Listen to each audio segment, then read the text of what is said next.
হিন্দুরা বলছে মুসলিম হাটাও দেশ বাঁচাও, আবার মুসলিমরা বলছে হিন্দু হাটাও দেশ বাঁচাও। মানে লিটারেলি রাজনৈতিক উস্কানিতে দুটো ধর্মের মধ্যে কাদা ছড়াছড়ি করে একটা হাস্যকর ব্যাপার তৈরি হয়েছে। সত্যি বলছি, মানে অন্তরের থেকে না হোক বাহিরের থেকে এই বিষয়গুলোকে দেখে বেশ হাস্যকর লাগছে। তো বেশ খুব ভালো আপনারা যে এরকম ধর্ম নিয়ে সচেতন, মানে দেশের আগে ধর্মকে বাছাই করেছেন, মানে ভাতের আগে জাতকে খুঁজেছেন, এটা দেখে বেশ হাস্যকর লাগলো। খুব ভালো লাগলো যে ধর্ম নিয়ে আপনারা ভীষণ সচেতন। আপনি একজন হিন্দু, আপনি একজন মুসলিম, যে আপনার মধ্যে যে রক্তটা গরম হচ্ছে ধর্ম নিয়ে, বেশ খুব ভালো, এরকম সচেতন থাকা ভালো। তো এই যে আপনারা প্রত্যেকদিন ভাত খান, তো সেই ভাতটা মানে চালটা কোন ধর্মের মানুষের থেকে কিনে আনছেন, ওই চালটা কোন ধর্মের মানুষ বিক্রি করছে সেটা যাচাই করে তারপরে গিয়ে চালটা কিনছেন। তো তারপরে সেই চালটা মানে সেই ধানটা কে ফলিয়েছে, রহিম চাচা নাকি গোপাল কাকু, সেটা যাচাই করেছেন তো না? মানে ফসলগুলো তো কোনো একটা ধর্মের মানুষ ফলাচ্ছে, তারপরে গিয়ে সেখান থেকে চাল হচ্ছে, ভাত হচ্ছে, আমরা গিলছি। তো সেটা যেখান থেকে সূত্রপাত হচ্ছে সেটা কোন ধর্মে থেকে সূত্রপাত হচ্ছে সেটা যাচাই করেছেন তো? কারণ হিন্দুর ঘরে যদি মুসলিমের চাল চলে যায়, বাপ রে বাপ, ঠাকুর মাফ করবে না। আবার ওদিকে মুসলিমের ঘরে যদি হিন্দুর ঘরে চাল চলে যায়, আল্লাহ মাফ করবে না। তখন কি হবে? হ্যাঁ, ধর্ম নিয়ে তো সচেতনতা থাকবে না। এই যে আপনারা বাজারে যান, আলু পটল সবজি কিনছেন, তো সেই সবজি বিক্রেতা হিন্দু নাকি মুসলিম সেটা যাচাই করে কিনছেন তো? এই যে খাসির মাংস খান, মুরগির মাংস খান, মাছ কেনেন, তো এগুলোও যখন কিনছেন তখনও যাচাই করছেন তো? ধর্ম আগে, ভাত খাবো না, না খেতে পেয়ে মরে যাবো তাও ভালো, কিন্তু ধর্মকে ভাই স্যাক্রিফাইস করা যাবে না। কে কি ফসল ফলাচ্ছে না ফলাচ্ছে ওদিকে আমাদের ধ্যান ধারণা নেই। এই যে গোলাবাজি করবো, ওই হিন্দু হাটাও দেশ বাঁচাও, মুসলিম হাটাও দেশ বাঁচাও, এই গোলাবাজি করার জন্য খেতে হবে তো? ও খেয়ে দিয়ে আমি বেশ নষ্টামি করবো, কিন্তু ওই খাবারের সময় ওইসব ধর্ম টর্ম বাছাই করতে পারবো না। এটা আমাদের ধর্মে লেখা নেই, কিন্তু আমাদের ধর্মে লেখা রয়েছে ওই একটা ধর্মকে আর একটা ধর্মের দিকে উস্কানি দিতে হবে, এইটা লেখা রয়েছে। এই যে আমরা পোশাক পরে রয়েছি, আমরা তো আর উলঙ্গ হয়ে ঘুরে বেড়াই না। উলঙ্গ হয়ে ঘুরে বেড়ালে তখন না হয় আমি কোন ধর্মে সেটা বোঝা যাবে উলঙ্গ থাকলে। তো আমরা তো পোশাক টোশাক পরে আদব কায়দা দিয়ে চারিপাশে ঘুরে বেড়াই, এই যে ধর্ম নিয়ে চেঁচামেচি করছি সেখানেও তো আমরা পোশাক পরে রয়েছি, তাই না? তো এই যে পোশাকগুলো, এটাও যে কোনো রহিম চাচা কিংবা গোপাল কাকু তৈরি করেছে, এটা কি আপনারা যাচাই করেছেন?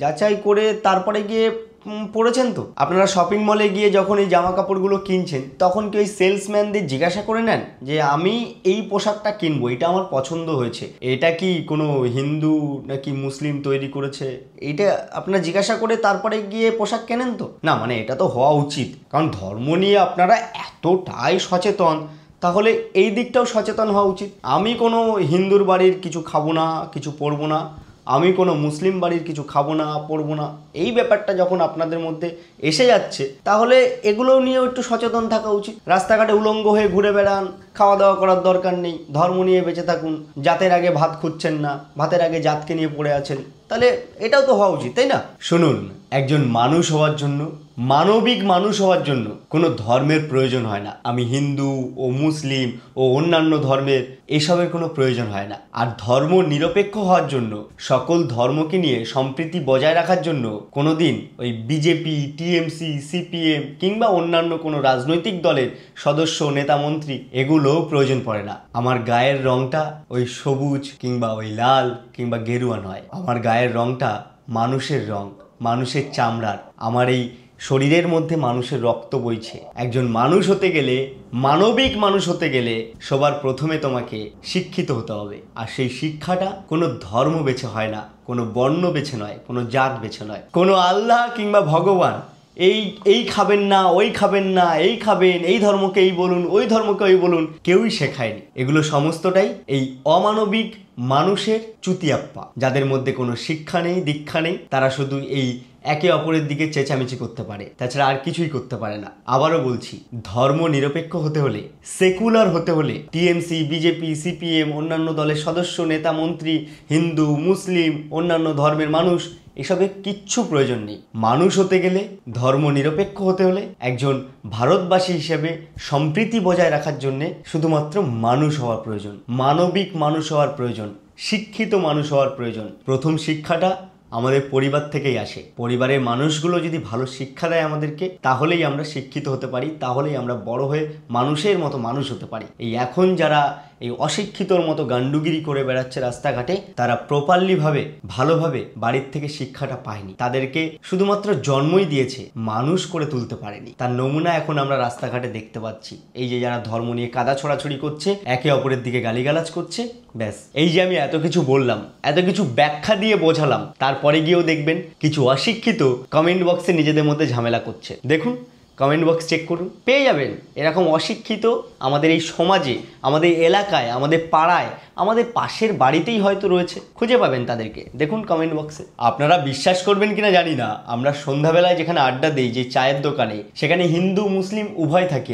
আমরা হিন্দু মুসলিম বন্ধুরা মিলেই আড্ডা দিই। আর সেখানে যখন একজন কেউ খাবার কেনে, তার মুখের থেকেও আমরা খাবার কেড়ে নিয়ে খাই, তখন কিন্তু আমরা ভাবি না যে ওর নাম রহিম আর ওর নাম গোপাল, ও হিন্দু ও মুসলিম। এই বিষয়টা কিন্তু আমরা ভাবি না। আমাদের মধ্যে সেই সম্প্রীতিটা কাজ করে। আমরা চাই ভারতবর্ষের সকল হিন্দু মুসলমান একসঙ্গে সম্প্রীতি বজায় রেখে ভালোভাবে সুখে শান্তিতে থাকুক, হাসি খুশিতে থাকুক। এইভাবে দ্বন্দ্ব নিয়ে নয়, এইভাবে ভেদাভেদ নিয়ে নয়। যদি ভেদাভেদ করতেই হয়, তাহলে যা বললাম, এই যে ভাতটা যেখান থেকে পাচ্ছেন, সেটার আগে খোঁজ নিন যে কোন ধর্মের মানুষ সেই ফসলটা ফলিয়েছে, তারপরে গিয়ে আপনারা এই ভেদাভেদ করুন। আপনারা খেতে ছাড়ছেন না, এদিকে আবার পাতেও ছাড়ছেন না। কোনো আল্লাহই বলো কিংবা কোনো ভগবানই বলো, কেউই শেখায়নি যে পশু পাখিকে হত্যা করে তোমরা সেটাকে ভক্ষণ করো। তাহলে কেন ভক্ষণ করছো? কোনো জায়গায় তো লেখা নেই, কোনো গ্রন্থেই লেখা নেই। এবার যদি কেউ বলে হ্যাঁ আমার ওই উমুক জায়গায় লেখা রয়েছে, আমার ওই উমুক জায়গায় লেখা রয়েছে,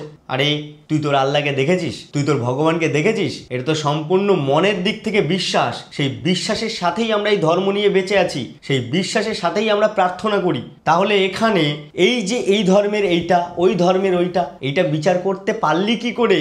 তোর মধ্যে এই ধারণাটা আসলো কি করে? তোকে কি আল্লাহ দেখা দিয়েছিল? তোকে কি ভগবান দেখা দিয়েছিল? সত্যি আজব দুনিয়া। এই আজব দুনিয়ায় আজব মানুষজনদের নিয়ে আমরা বসবাস করছি। আর এখানে ধর্ম নিরপেক্ষ হলে, সেকুলার হলে, ভাই আমরাই বেশি খিস্তি খাচ্ছি। কারণ আমি হিন্দু হয়ে মুসলিমকে সাপোর্ট করতে পারবো না, ও মুসলিম হয়ে হিন্দুকে সাপোর্ট করতে পারবে না। হিন্দু মুসলিম আলাদা হতে হবে। ধর্ম নিরপেক্ষ হলে, একত্রিত হলে, সেকুলার হলে, ব্যাস তোমাকে নিয়ে নানান কথা উঠবে, তুমি খিস্তি খাবে।